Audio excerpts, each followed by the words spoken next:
اکثر حضرات یہ اختلاف کرتے ہیں کہ نبی محترم صلی اللہ علیہ وسلم شہید ہیں یا نہیں، سوال کرتے ہیں، اعتراض کرتے ہیں کہ آپ علیہ الصلوۃ والسلام کی چونکہ موت اپنے بستر پر آئی ہے اس لیے آپ علیہ الصلوۃ والسلام شہید نہیں ہیں، جبکہ ہم رسول اللہ صلی اللہ علیہ وسلم کو صرف شہید نہیں کہتے بلکہ شہیدوں کے سردار کہتے ہیں، کیونکہ آپ علیہ الصلوۃ والسلام خود واضح الفاظ میں ارشاد فرماتے ہیں کہ اگر کوئی شخص شہادت کی تمنا کرتا ہے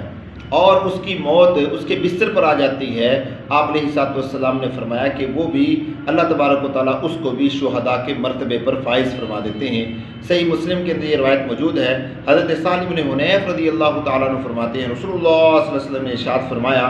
کہ شہادت